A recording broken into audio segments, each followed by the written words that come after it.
le thème, c'est se préparer à être un serviteur du monde. Nous avons conçu ça ensemble, Matt et moi, pour donner une suite. Maintenant que nous avons vu que l'âme de l'humanité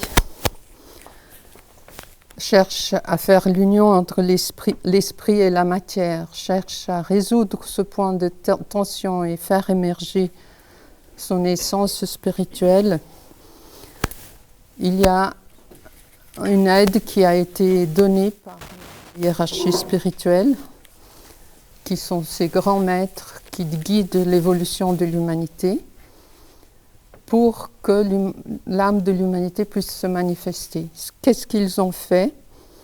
Ils ont décidé de faire tous les efforts pour créer un nouveau groupe, un nouveau centre énergétique dans l'humanité que le maître tibétain a appelé le nouveau groupe de serviteurs du monde.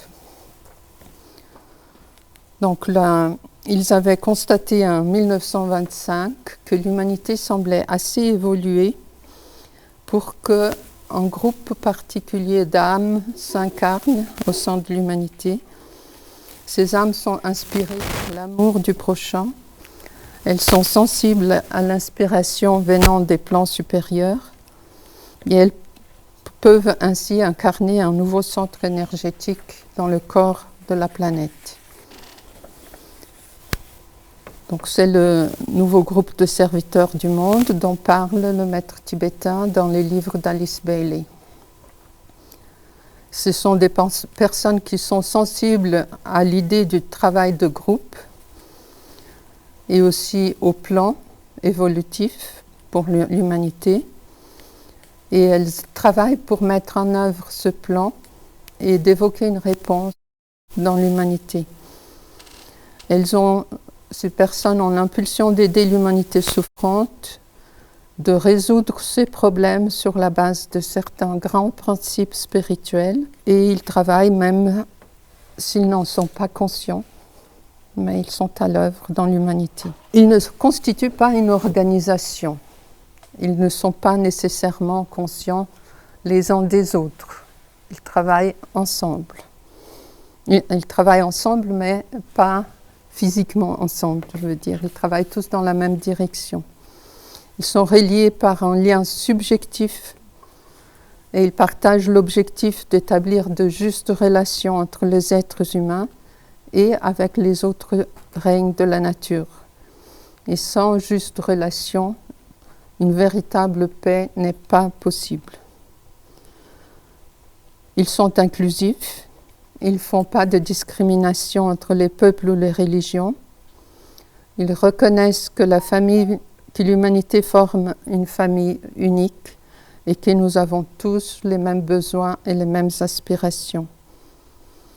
Ils se distinguent par un travail désintéressé en vue de l'amélioration des conditions d'existence de l'humanité et ils sont inspirés par leur amour du prochain.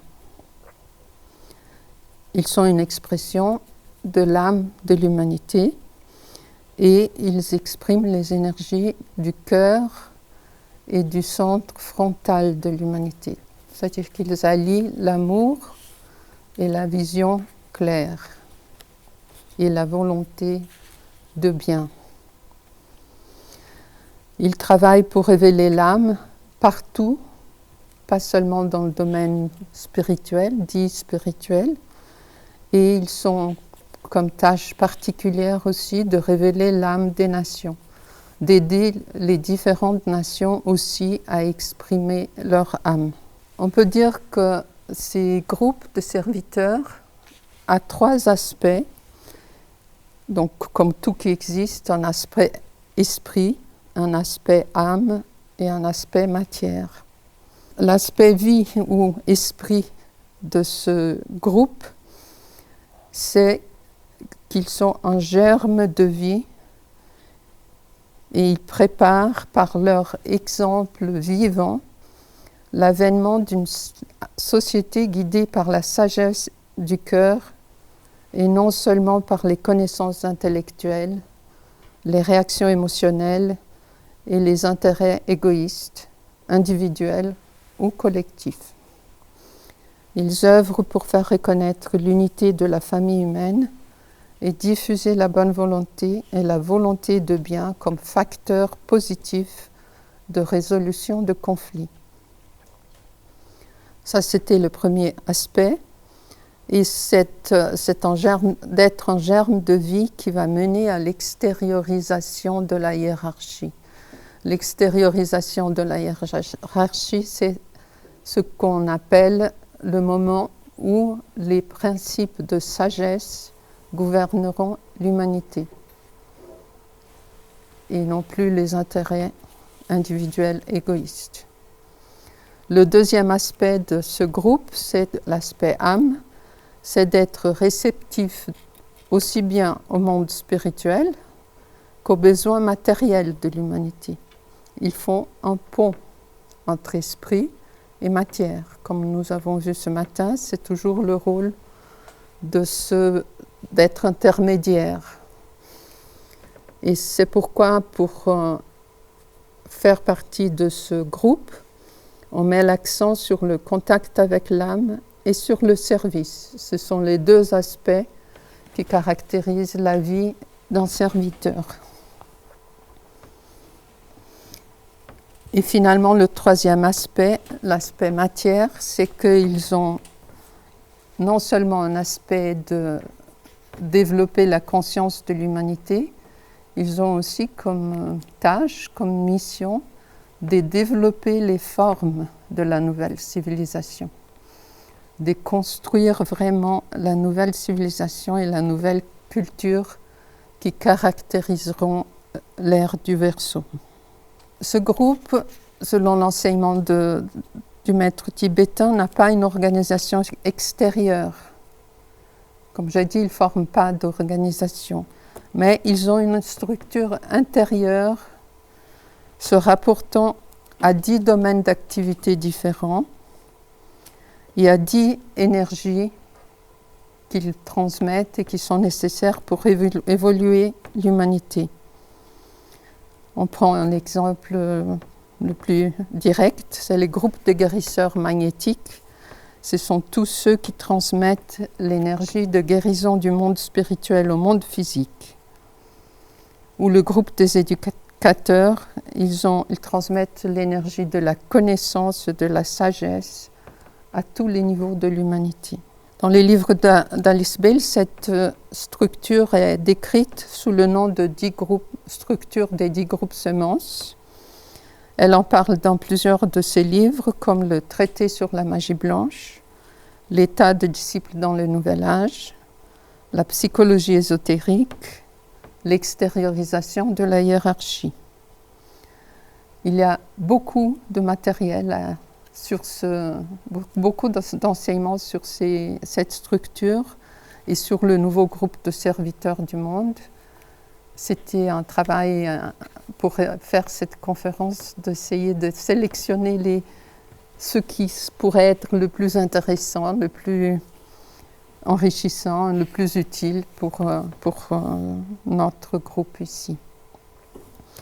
L'Institut Alcor, il a publié une brochure sur le nouveau groupe de serviteurs du monde qui fait une compilation des enseignements en réduite.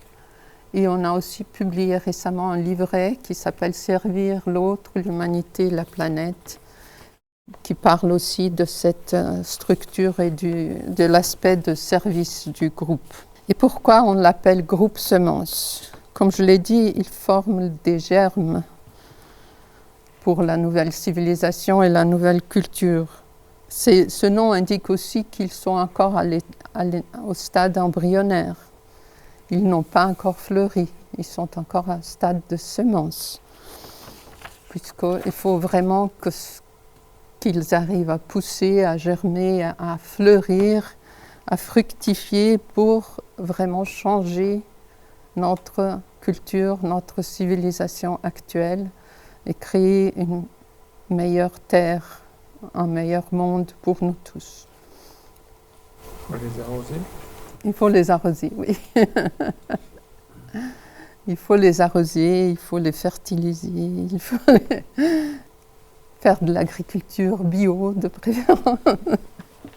On ne va pas forcer ces semences-là. Mais il y a un autre point de vue où on peut voir le mot semence, c'est qu'ils ont comme fonction de porter des idées semences, d'ensemencer l'esprit de l'humanité avec les nouvelles idées. Donc les semences seraient les nouvelles idées qu'ils distribuent. Ces nouvelles idées, pour changer le monde, elles sont nécessaires dans 10 domaines selon cet enseignement. C'est pour ça qu'on les appelle les 10 groupes semences. On leur donne ces noms qu'on projette sur l'écran là. Les communicateurs télépathiques, les observateurs entraînés, les guérisseurs magnétiques, les éducateurs dans le nouvel âge, les organisateurs politiques, les travailleurs dans le domaine religieux, les serviteurs scientifiques, les psychologues, les financiers et les économistes et les créateurs. Les 3 premiers de ces groupes sont appelés dans les livres les groupes ésotériques. Et on peut se demander pourquoi ésotériques, parce qu'ils concernent le travail intérieur que tout serviteur doit accomplir et que l'humanité dans son ensemble doit accomplir pour entrer en contact avec son âme et pour établir l'âme comme principe directeur de la nouvelle civilisation et de la nouvelle culture. Donc je vais commencer par ces 3 groupes dits ésotériques. On va voir la prochaine, communicateur par télépathie. Ça peut sembler bizarre, communicateur par télépathie, mais au fait, ce sont ceux qui travaillent sur le plan mental. Ils établissent la communication entre l'âme et le mental inférieur. Ils développent aussi les méthodes nécessaires à la communication télépathique entre tous les membres du groupe de serviteurs du monde. Ils captent le dessein et la direction à suivre. Donc ils ont un rôle fondamental de donner la direction. Pour être communicateur, il faut être détaché. On ne peut pas être attaché à ses idées pour jouer le rôle de communicateur. Il faut pouvoir recevoir et transmettre en pleine liberté. Un communicateur par télépathie, il a le pouvoir de transmettre des idées vers les mentales des hommes, mais il n'a pas le droit de les imposer. L'homme doit garder son libre arbitre. Les communicateurs par télépathie ont aussi la tâche d'assimiler les connaissances reçues des plans supérieurs et de les adapter aux besoins du monde. Et finalement, ils répondent l'enseignement, puisque tout cet enseignement qui leur a été inspiré, il leur revient de le répandre, de le faire connaître. Ils sont donc souvent connus comme instructeurs, comme écrivains. Alice Bailey, par exemple, et Roberto Assagioli. Ils faisaient partie d'un groupe de communicateurs télépathiques. Le maître tibétain, il avait un groupe de disciples à l'époque d'Alice Bailey, et ils avaient travaillé pendant quelques années comme groupe Semence. Il avait constitué un groupe d'observateurs, un groupe de communicateurs, un groupe de politiques, un groupe dans le domaine de la finance. Et ils ont travaillé plusieurs années comme ça. À un moment, il a arrêté l'expérience. Il a dit qu'avec ce groupe-là, ça n'avançait pas comme c'était prévu. Donc, il a arrêté l'expérience. Puis vient le deuxième groupe, les observateurs. Et ce groupe, il a une tâche très importante dans le monde aujourd'hui, parce qu'aujourd'hui, notre perception de la réalité est souvent faussée ou déformée par des idées préconçues, par des émotions, par des idéologies qui nous empêchent de trouver les solutions appropriées aux différents problèmes auxquels nous sommes confrontés. Les mémoires du passé, les humiliations du passé, comme nous avons vu ce matin, les souffrances du passé nous empêchent d'aller vers la bonne volonté, vers la compréhension de l'autre. Et ce groupe, il a la fonction de clarifier ça. C'est ce qu'on appelle dissiper le mirage, dissiper les émotions qui s'attachent à notre compréhension et nous empêchent de voir clair. Et comment peuvent-ils faire ce travail? Ils doivent développer le pouvoir de l'intuition. Mais ce n'est pas l'intuition comme on en parle généralement, qui est juste une vague perception qui passe par les émotions. On dit « Ah, je sens que… » C'est pas ça l'intuition. L'intuition est la capacité de faire passer dans le mental concret les idées qui nous viennent à travers le mental supérieur, le mental intuitif. Donc, prochaine. C'est ce diagramme que beaucoup connaissent peut-être, des plans de notre système. On a un plan bouddhique qui est aussi appelé le plan de l'intuition. C'est d'où vient la conscience de l'unité de toute vie. Et après, il y a notre mental, notre plan mental, qui a une partie supérieure, qui est le mental intuitif, c'est celui qui est capable de recevoir ses inspirations. Et puis vient l'âme, et l'âme transmet jusqu'au plan inférieur, le plan mental inférieur. C'est là où on devient conscient petit à petit, et ça descend jusqu'à notre cerveau éthérique, à notre cerveau physique. Et quand les idées arrivent jusqu'au cerveau physique, c'est là qu'on en devient conscient. Et souvent on se dit alors, ah oui, j'ai eu une idée. C'est pas j'ai eu une idée, j'ai reçu une idée. Donc dans la prochaine diapo, on voit les 3 tâches de ce groupe. Par l'intuition, ils comprennent l'unité de tous les êtres. C'est ça l'intuition, comprendre l'unité. Par le sens de synthèse, de la synthèse, ils comprennent que le monde évolue dans l'unité. Tout ce qui se passe dans le monde, finalement, fait partie d'un seul plan de l'ensemble. Et ils étudient à cet effet les affaires mondiales. Ils comprennent l'unité de l'objectif divin. Et une fois armés de ces compréhensions, de cet esprit de synthèse, de cette intuition, on arrive à ce moment à comprendre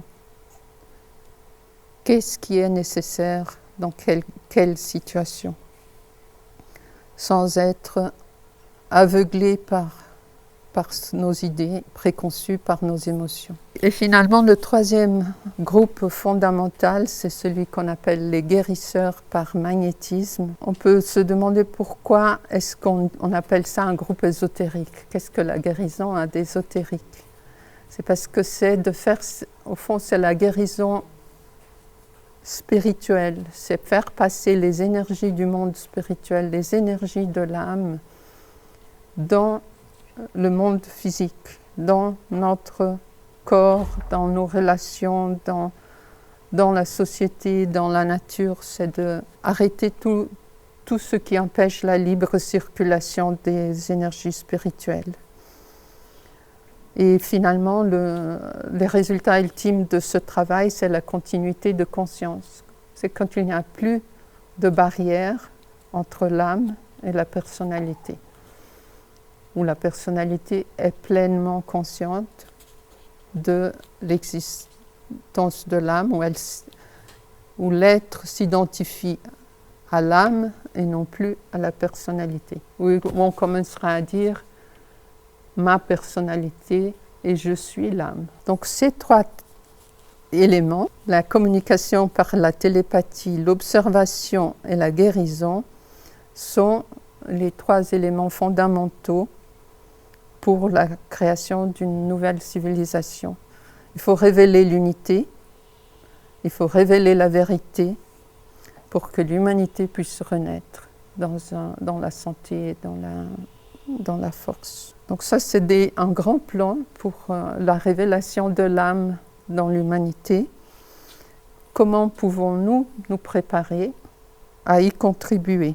Premièrement, il faut savoir que le véritable service consiste à libérer les êtres humains de leurs limitations et de les aider à résoudre les crises qui vont toujours se présenter au cours de l'évolution de chacun. Donc le véritable service, on a vu ce matin, on a des points de crise, il faut aider à trouver le point d'émergence.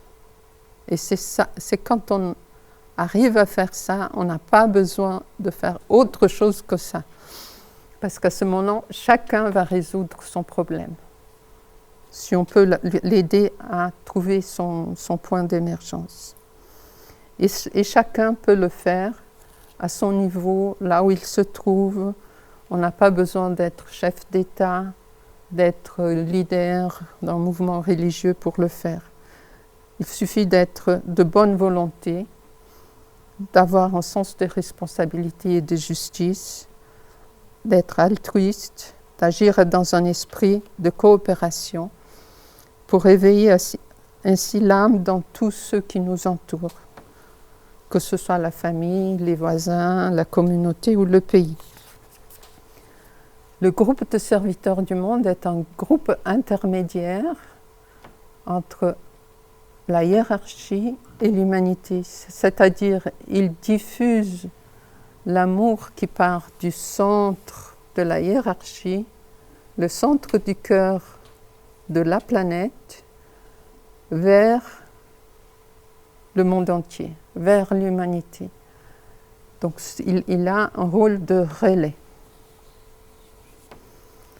Et comment pouvons-nous nous préparer à devenir ce relais?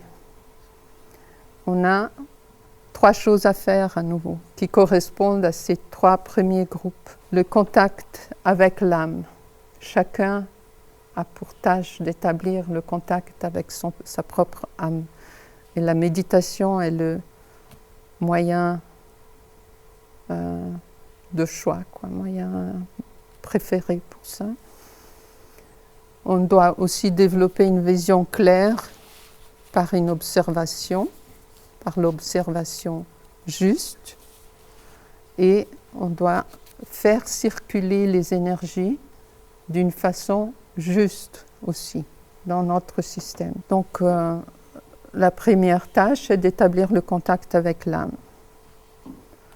Communiquer le dessein de l'âme à la personnalité. Et c'est pour cette raison qu'on donne tellement d'importance à la pratique de la méditation, pour aider dans ce contact avec l'âme. En fin de compte, la méditation, ce n'est pas s'asseoir une demi-heure par jour, 10 minutes par jour, c'est être dans cette attitude méditative continuellement, être dans la position d'observateur, du penseur, de l'âme, dans toute notre vie. Puis la deuxième tâche, c'est de dissiper les mirages et les illusions qui nous empêchent de voir les choses telles qu'elles sont et qui nous empêchent de servir de manière efficace. Si on va servir sur la base des émotions, on va finalement faire plus de dégâts que d'aider véritablement. Nos émotions couvrent tous les complexes, toutes les phobies, le manque de confiance en soi, la peur du ridicule, la sensation de « à quoi bon ?» ça ne sert à rien de faire quoi que ce soit. Aussi les préjugés que nous avons, les idéologies, les croyances religieuses ou philosophiques, tous ces éléments qui déterminent notre comportement.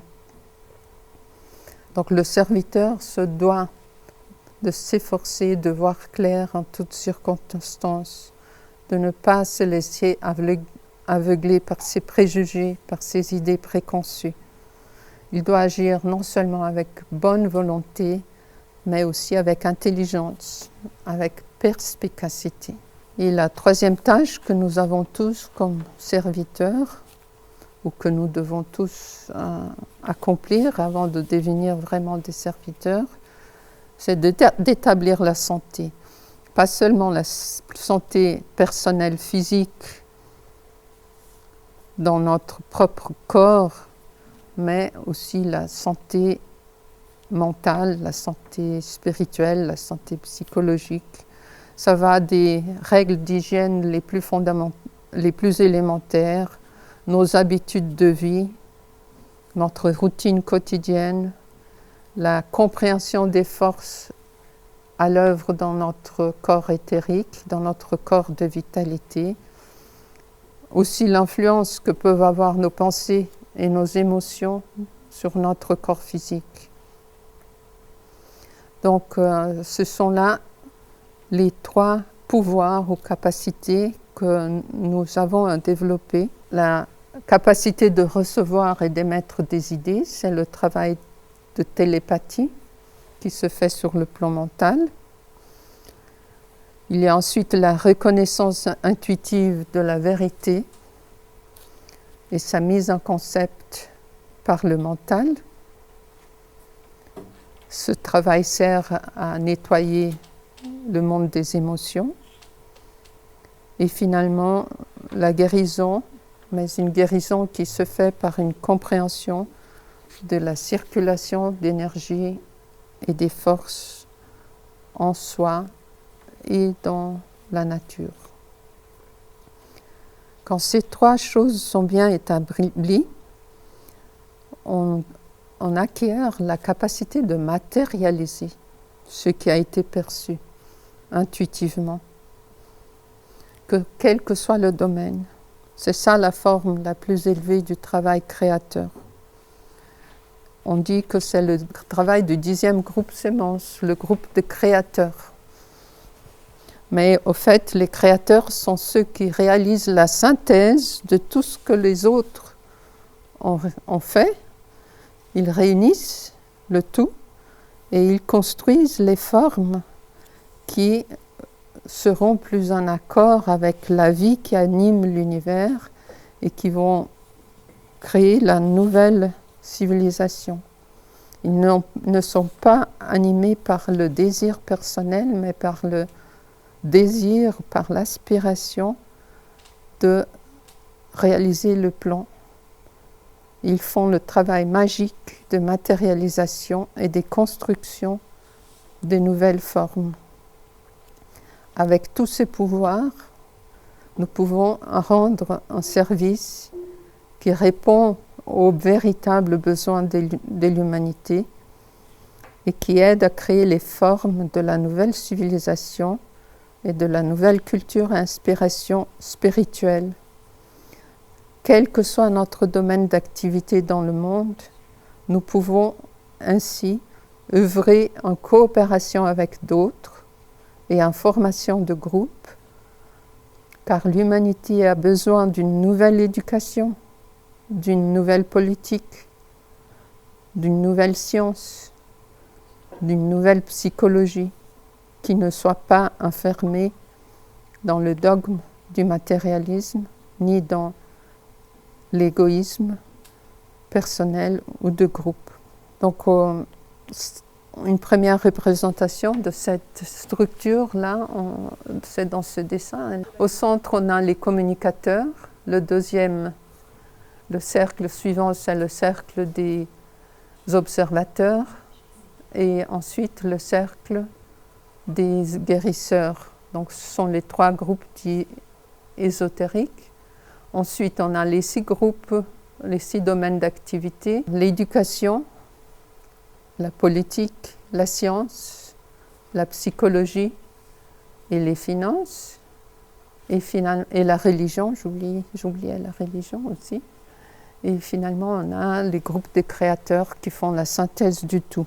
Commençons par le 4e groupe, qui est les groupes des éducateurs, qui ont la tâche de transmettre la lumière de la connaissance et de la sagesse à tous les niveaux. à tous les niveaux, parce que ça commence par le développement de l'intellect. C'est en apportant la lumière de la connaissance à la masse de l'humanité qu'on fait un travail d'évolution. C'est ça la grande impulsion spirituelle derrière l'éducation obligatoire pour tous. C'est un premier pas dans le chemin du développement spirituel. Et cette éducation des masses est une des tâches principales du groupe de serviteurs du monde, car seul le développement de la capacité de penser permet le contact avec l'âme, que ce soit l'âme individuelle, l'âme des nations ou l'âme de l'humanité. Quand on aura développé la capacité de penser, la voix du peuple deviendra la voix de l'âme. La prochaine étape, c'est le développement du discernement, qui est apprendre la sagesse à ceux qui ont déjà développé leur intellect. L'éducation du futur vise à former des individus intelligents, civilisés, aptes à vivre un parent plein de sagesse et un citoyen du monde, animé d'un esprit de coopération et capable de devenir créateurs de leur propre vie. Je cite là un passage du livret sur l'éducation de l'humanité, aussi un livret publié par Alcor. Et le livre d'Alice Bailey où elle parle dans le détail de ce groupe, c'est le livre Éducation dans le Nouvel Âge. Donc pour tous ceux qui sont concernés par ce travail d'éducation, c'est le livre à lire. Et il y a finalement le troisième niveau du groupe d'éducateurs, c'est d'apporter une compréhension du monde des causes, du monde des sens, derrière le monde des phénomènes. C'est la véritable lumière de l'intuition. Puis vient le domaine politique. Le travailleur dans ce domaine, il travaille avec l'énergie de l'autorité, l'énergie de la volonté.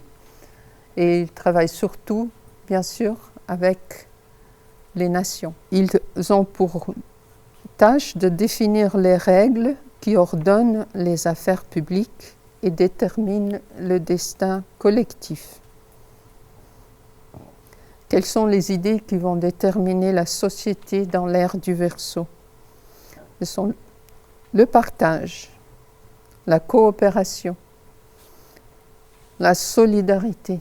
Tout ça, ce sont des expressions de la qualité de l'âme de l'humanité qui essaye de se manifester dans le monde. Et à chaque fois qu'on pêche contre ces qualités, on ne travaille pas dans le sens de l'évolution. Ces serviteurs dans le monde politique cherchent à mettre en place un commun mondial caractérisé par de justes relations internationales et une coopération étendue jusqu'aux autres règnes de la nature. Le sixième groupe, ce sont ceux qui travaillent dans le domaine de la religion. Qu'est-ce qu'il faut faire dans le domaine de la religion pour établir des justes relations? Il faut en mettre plus d'amour dans les religions. Il faut reconnaître que toutes les religions dans le monde expriment différents aspects de l'amour divin et de l'aspiration des êtres humains à se relier à la divinité, au monde spirituel. Selon les cultures, on parle d'un Dieu immanent, d'un Dieu transcendant, on parle de dieux multiples, on parle de dieux personnels, ou on parle d'un Dieu impersonnel et inconnaissable, ou d'un Dieu unique. Mais toujours, la racine, c'est cette aspiration au monde spirituel et cette expression de l'amour divin. Ces serviteurs dans le monde religieux, ils ont une deuxième tâche qui est de développer une nouvelle religion pour l'ère du Verseau. Comme l'ère du Verseau est qualifiée par le rayon 7 de cérémoniel, d'ordre cérémoniel et de magie, cette religion consistera probablement en un certain rituel scientifiquement développé pour mettre l'être humain en accord avec les énergies et les cycles universels. Puis viennent les serviteurs scientifiques, ceux qui travaillent dans le domaine de la science aujourd'hui. Ils doivent faire face à une science qui s'est enfermée dans le monde matériel, qui a posé des dogmes sur la non-existence du monde spirituel ou du monde des énergies spirituelles. Donc c'est un énorme défi auquel font face ces scientifiques, c'est d'ouvrir la science aux dimensions spirituelles. Puis viennent les psychologues. Les psychologues d'aujourd'hui ont beaucoup étudié la personnalité, les interactions entre les personnalités et la matérialisation dans le cerveau par la neuropsychologie de comment ça s'exprime comment les hormones influencent les comportements et tout ça, mais ça c'est encore la partie matérielle de l'être. La psychologie dont s'occupent les serviteurs du monde, c'est la psychologie qui étudie les lois spirituelles, qui étudie l'âme et comment elle se manifeste. Donc ce travail que fait Marie-Agnès surtout, toujours le travail de chercher l'expression de l'âme dans la personne, dans une nation, dans le monde, dans l'humanité. C'est un autre grand besoin dans le domaine de psychologie, c'est de faire une synthèse entre les différentes approches psychologiques. Parce que les psychologues d'aujourd'hui, ils se divisent en de nombreuses écoles. Chacun a étudié un aspect de la psyché humaine et il faut qu'ils arrivent arriver à en faire une synthèse. Et les psychologues aussi, en étant ceux qui travaillent avec l'âme, ils ont aussi un rôle de faire la synthèse entre les différents groupes. Ils vont révéler l'aspect conscience dans tous les domaines. Finalement, on arrive au groupe des financiers économistes. Eux, ils ont à résoudre le problème de la juste distribution de l'argent, de la circulation de l'énergie monétaire en fonction de la loi de l'offre et de la demande. Ils travaillent pour mettre en place une économie fondée sur le partage équitable des ressources mondiales en fonction des besoins de chacun, où personne n'est perdant, ni les êtres humains, ni la nature, où il n'y a pas d'exploitation de l'être humain par l'être humain ou de la nature par l'être humain. Et puis je vais conclure par une image que nous avons développée à l'Institut pour une synthèse planétaire pour illustrer cette structure des 10 groupes semences sur la base de l'exemple de l'Organisation des Nations Unies. L'Organisation des Nations Unies est une organisation qui a beaucoup de domaines d'activité. On s'est demandé si ce n'était pas déjà une façon d'illustrer les 10 groupes semences, puisqu'on a des institutions spécialisées qui travaillent dans tous ces domaines qu'on a mentionnés. Il y a une seule exception, c'est le domaine de la religion. L'ONU est en principe une organisation laïque, sans vocation religieuse, mais elle a quand même une aspiration à certaines valeurs spirituelles qu'on appelle les droits humains. Donc on pourrait dire que la Déclaration universelle des droits de l'homme est la base spirituelle de l'Organisation des Nations Unies et que l'organisme actif dans ce domaine, c'est le Conseil des droits humains.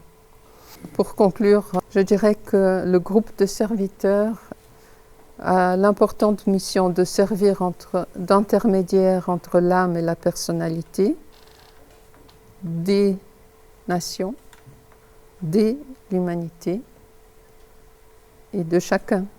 Et chacun peut y contribuer.